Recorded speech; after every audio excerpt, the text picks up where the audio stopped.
Imagine getting paid just for sharing your thoughts on products and services you use every day. With Survey Junkie, it's that simple. Click on the link in the video description to discover how you can start earning today by taking surveys. Welcome to the Summer House Season 8, Episode 12 recap. In this week's episode, titled Rocking the Boat, Jesse is worried that his cancer may be back just a few days before his 5-year checkup. Carl confides in Kyle that there was a lot more to the conversation with his parents than what he shared with Lindsay, and it's bad. A psychic critic reading tells Amanda that she needs to decide how the future looks to you, but when she tries to share her dream with Kyle, he thinks she's abandoning Loverboy and loses his cool. Here are the highlights from Summer House Season 8, Episode 12. Episode 12 picks right up where we left off last week, with Carl coming clean to Lindsay about the conversation with his parents. Lindsay's confused. She says her parents would never say anything negative about someone she was going to marry because it's her decision and they'd follow her lead. But I also see Carl's parents' point.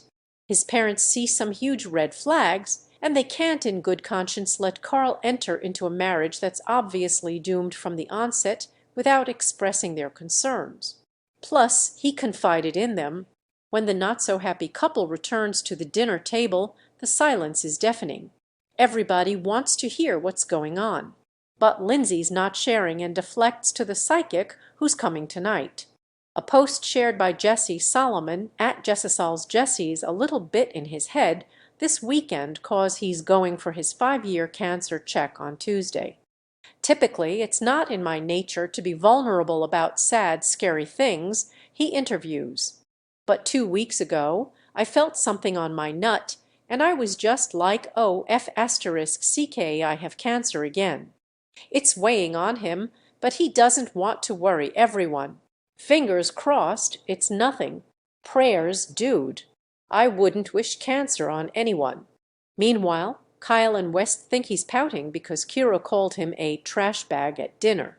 Kira thinks he's a player since he dates so many girls trying to find the right one. He's acting like his goldfish died. They laugh. They are going to feel really bad when they find out why he was so quiet. Tonight's entertainment is provided by a psychic. Kyle is first up. After dealing the tarot cards, she says that Kyle's past and present are represented by the Fire card. But his future is all about temperance. Ooh, does that mean he's going to settle down and stop partying so much? It's time to send it to the suburbs and start a family. You're in your 40s, dude. Amanda gets the Death card, which is all about digging up those roots and deciding how the future looks for you. Sounds like Amanda may come to a fork in the road and have to make a decision. That's ominous. Jesse's reading says he may be facing emotional turbulent times, but he doesn't have to carry the weight by himself. He needs to open up and let his friends help him. He needs to be more vulnerable. Well, this lady's good. I had my doubts, he says, but that really hit home. The psychic moved on to yes and no pendulum questions. When Paige asked if she'd get engaged in 2024, the answer was yes. Her next question was, will my fiancé move to New York? Once again, the answer is yes. Good, she says, as he should. I'll believe that when I see it. And I can see the psychic lady swinging that pendulum with her hand. Fake, a post shared by Kyle Cook at imkylecook as everyone's settling down for the night. Carl says he's going to the backyard to smoke a cigar.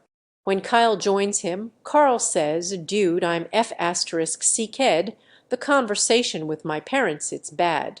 He still didn't give Lindsay the entire story. It's like Danielle said on Watch What Happens Live the other night. Carl's terrified of Lindsay.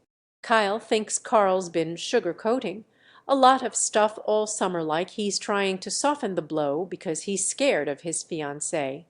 There are times when you need to put yourself first, Kyle says. Kyle may be the boy who won't grow up, but he's pretty smart sometimes. You let anxiety get the best of you today. I could see it. Don't bottle things up. Kyle thinks that if Carl's mom is concerned about the volatility of Carl and Lindsay's relationship, especially in light of his new and fragile sobriety, that says a lot. Kyle's had concerns all along, as have we all, but he's kept them to himself. He does worry that there's a lot more that Carl is holding back. Carl is interested in Bayne,